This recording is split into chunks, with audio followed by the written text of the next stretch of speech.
Hello everyone! So ayun, wala nang script at ayun, excited ako sa araw na to. Alam nyo ba kung bakit? Ayun, sabi ko sa kanya, make upan mo muna ako dahil wala talaga akong taga make up, dahil wala talaga akong pera ngayon. Pinalagyan ko yung aking eye bag dahil alam nyo ba kung bakit nagkaroon ako ng malaking eye bag na yan? Dahil sa hindi ako makatulog, guys.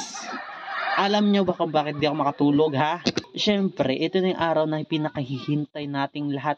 Ay, kami lang pala, ako lang pala kasi mama. Ito na yung pinakahihintay namin dahil ito yung araw ng aking graduation day. Yun yung sabi ko sa kanya. Lagyan kapala mo lang yung paglagay ng, ewan ko ba, anong nilalagay dyan. Basta, hindi ko alam talaga yun. Basta yun lang. Sabi ko, kapalan nyo lang yung maputi na yun para matanggal yung ano ko, yung ibag ko. At ayun na nga dyan, si James nagpapapansin. At ayun na, at support na to, hinihingi ako yung mga classmates ko na magpicture pa na bago kami pumunta sa aming pilahan. At support naman na to, nakita ko si Papa na nagbi-video, kaya kumaway ako. Siyempre, dadaan lang pugay kito umuulan, diretso lang dahil ito na yung pinaka masayang araw na hinihintay ko. Siyempre, baliwala ang ulan dyan. At ayun, nakita ko si Joyan Sulindaman na naglalakad at kasama niya ang kanyang papa. Siyempre, binidyoan ko yan. Siyempre, dapat may video din yan. At ayun, habang naghihintay, syempre video mo na. And ayun, may napupansin sa likod ko. Syempre, kahit bago lang kami nagkakilala, parang sobrang close na namin. Ayun, kunwari nag-ayos-ayos lang ako ng aking sombrero dahil pagod na talaga akong tumayo. At ito na yung hinihintay ko na makaakyat na sa stage.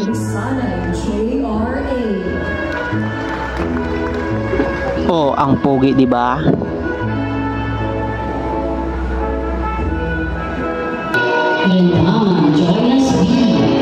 And syempre hindi magpapatalo si Joyan Sulindaman. Syempre napakaganda niyan. At susunod naman yan ay manunumpa kami ng Watawat sa Pilipinas. Joke lang. Hindi at pala. Ayun, tingnan nyo nga naman, tawang-tawa kami sa aming pinanggagawa dahil di namin alam yung ibang sinasabi niya, hindi namin marinig. At ito na yung masaya, guys. At sa part naman na to is kumakanta na kami. Kunwari, alam namin lahat ng lyric. Basta ang pamagat nun is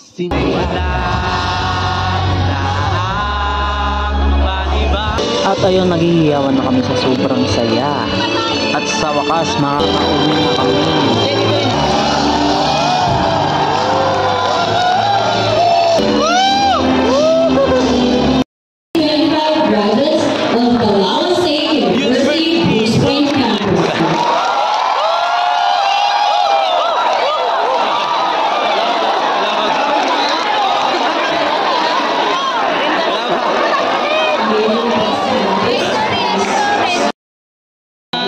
Bouquet, wait flower, guys, oh.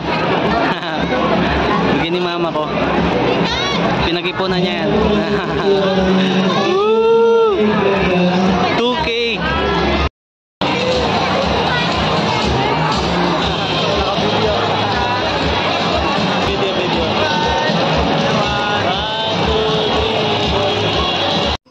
Congratulations everyone.